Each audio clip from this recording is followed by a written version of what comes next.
अगर भगवान सबकी रक्षा करते हैं तो क्या कभी उन्होंने किसी को मरने दिया है? अगर धर्म सबसे ऊपर है तो क्या धर्म के नाम पर किसी का जीवन भी छीना जा सकता है? उस दिन एक स्त्री खड़ी थी जिसकी आंखों में आंसू नहीं, आग थी। उसने किसी योद्धा से नहीं, किसी राजा से नहीं, सीधे भगवान से सवाल किया। एक ऐसा सवाल जो इतिहास में दर्ज नहीं पर आत्मा में दर्ज हो गया। तुम सबको बचाते हो तो एक को क्यों नहीं बचाया? कौन थी वह स्त्री? किसके लिए वह रो रही थी और किस भगवान से वह लड़ रही थी? लोग कहते हैं युद्ध खत्म हो गया था, पर सच ये है असली युद्ध उस एक सवाल से शुरू हुआ था, और जब उस भगवान ने उत्तर दिया तो वह स्त्री ही नहीं, पूरी सृष्टि रो पड़ी। हस्तिनापुर का आकाश उस दिन सामान्य नहीं था। कुरुक्षेत्र का युद्ध समाप्त हो चुका था, परंतु उसकी गूंज अभी भी पृथ्वी के कण-कण में कांप रही थी। धूल, रक्त, अश्रु और धुएं से भरी वह धरती मानो स्वयं शोक कर रही थी, पर किसी के लिए यह विजय नहीं थी। पांडवों ने राज्य पाया था, श्री कृष्ण ने धर्म की स्थापना की थी, पर उत्तरा ने अपना सर्वस्व खो दिया था। अभिमन्यु, अर्जुन का पुत्र, सुभद्रा की आंखों का तारा और उत्तरा का जीवन, युद्ध के उस क्रूर चक्रव्यूह में 7 महारथियों द्वारा घिरे उस वीर ने अकेले अपने प्राण दे दिए थे। आज हस्तिनापुर के महल में जहाँ पहले उत्सव हुआ करते थे, वहाँ अब केवल विलाप था, और उसी शोक के बीच एक स्त्री खड़ी थी, लाल आंखें, कांपते होंठ और टूटा हुआ हृदय। वह थी उत्तरा। श्री कृष्ण राजसभा में बैठे थे। उनका मुख शांत था, पर उनकी आंखों में सारा संसार छिपा था। तभी द्वार खुले, एक नारी भीतर आई। उसके पैरों की पायल नहीं बज रही थी, क्योंकि उसके भीतर अब संगीत नहीं बचा था। वह धीरे धीरे आगे बढ़ी और सीधे श्री कृष्ण के सामने आ खड़ी हुई। सभा स्तब्ध रह गई। अर्जुन उठ खड़े हुए। उत्तरा, पर उसने किसी को नहीं देखा। उसकी दृष्टि केवल श्री कृष्ण पर थी। उसने कांपती हुई आवाज में कहा, वासुदेव, आपने सबकी रक्षा की, धर्म की रक्षा की, पांडवों की रक्षा की, तो फिर मेरे पति की रक्षा क्यों नहीं की? सभा में सन्नाटा छा गया। उत्तरा की आंखों से आंसू बह रहे थे। अभिमन्यु ने क्या पाप किया था? वह तो केवल एक योद्धा था, वह तो केवल युद्ध कर रहा था। उसकी आवाज टूट गई जब 7 महारथियों ने मिलकर उसे घेरा, जब उसने अकेले पूरे कौरव दल को रोक रखा था। तब आप कहाँ थे माधव? श्री कृष्ण कुछ नहीं बोले। उत्तरा का स्वर तेज हो गया। आप तो द्रौपदी की पुकार पर दौड़ आए, आप तो गजेंद्र की रक्षा को दौड़े, आप तो द्रोण और अर्जुन को बचाते रहे, तो मेरे अभिमन्यु को आपने मरने क्यों दिया? अर्जुन की आंखें भर आई। सुभद्रा मूर्छित हो गई, पर श्री कृष्ण अब भी शांत थे। आप कहते हैं आप सबके रक्षक हैं, तो फिर मैं आज विधवा क्यों हूँ? मेरा गर्भस्थ शिशु पिता के बिना क्यों जन्म लेगा? मेरे मांग में सिंदूर क्यों नहीं रहा? क्या मैं आपके शरण में नहीं थी माधव? अब उत्तरा रो नहीं रही थी, वह टूट चुकी थी। आप चाहते तो बस एक क्षण में मेरे अभिमन्यु को बचा सकते थे। उसने अपनी मुट्ठियां भींच ली। फिर आपने ऐसा क्यों नहीं किया? पूरी सभा श्री कृष्ण की ओर देख रही थी। युधिष्ठिर, भीम, नकुल, सहदेव, सबके हृदय कांप रहे थे। अर्जुन तो जैसे पत्थर बन गए थे।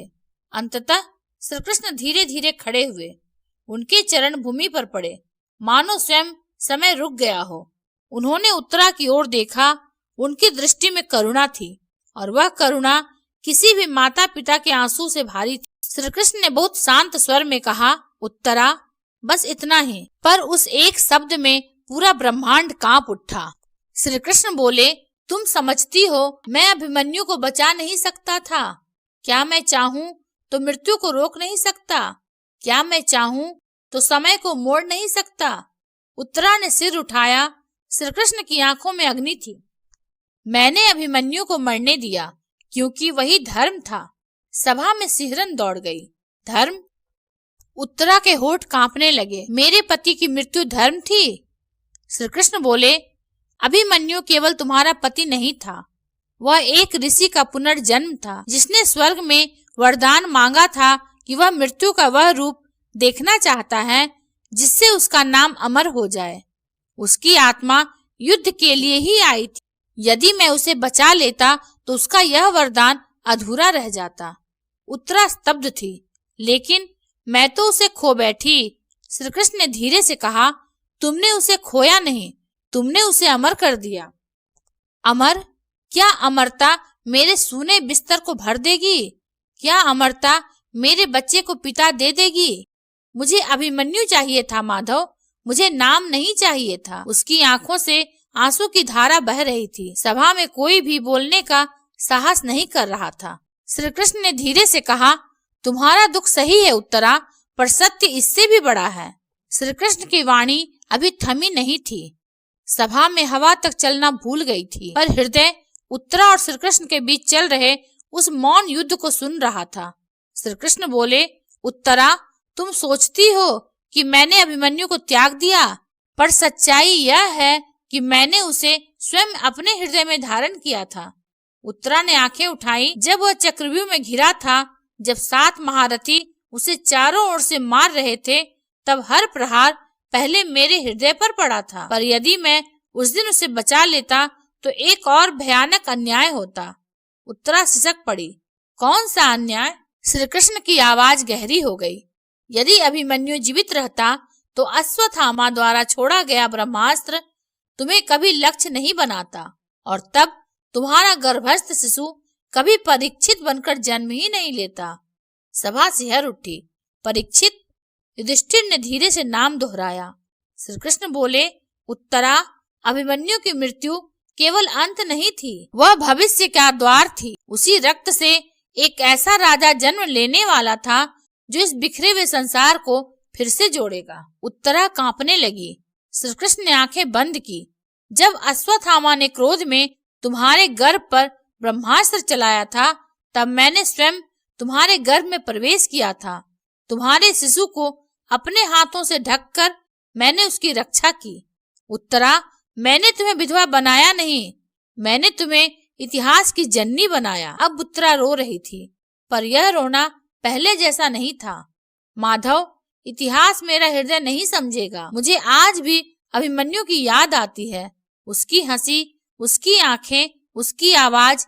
क्या धर्म इतना निर्दयी होता है? श्री कृष्ण ने धीरे से कहा, नहीं, धर्म निर्दयी नहीं होता, पर धर्म को धारण करने वाले अक्सर टूट जाते हैं। तुमने जो सहा वह साधारण स्त्री नहीं सह सकती, इसलिए तुम उत्तरा हो। अभिमन्यु युद्ध में नहीं मरा, वह धर्म के लिए समर्पित हुआ, और जो आत्मा धर्म के लिए जाती है वह कभी मरती नहीं। श्री कृष्ण उत्तरा के सामने झुके। मैं तुम्हारा दुख मिटा नहीं सकता, पर मैं तुम्हें यह बता सकता हूँ कि तुम्हारा पति व्यर्थ नहीं गया। उसकी मृत्यु से कौरवों का अहंकार टूटा, उसकी मृत्यु से अधर्म का अंत शुरू हुआ, और उसकी संतान से इस धरती को नया भविष्य मिलेगा। उत्तरा अब जोर जोर से रो रही थी, पर यह रोना अब क्रोध का नहीं था। यह उस स्त्री का रोना था जिसे अब अपने पति का बलिदान समझ में आ गया था। उसने धीरे से कहा, मैं अभिमन्यु को खो चुकी हूँ, पर अब मुझे पता है मैंने उसे संसार को दे दिया। श्री कृष्ण की आंखों में भी नमी आ गई। उत्तरा ने हाथ जोड़ दिए। आपने उसे मुझसे छीना नहीं माधव, आपने उसे इतिहास को सौंप दिया। सभा मौन थी, पर उस मौन में धर्म, बलिदान और प्रेम सदा के लिए अमर हो गए। अगर आपको यह वीडियो अच्छा लगा हो तो इसे लाइक, शेयर और सब्सक्राइब अवश्य करेंगे। अंत तक देखने के लिए आपका धन्यवाद।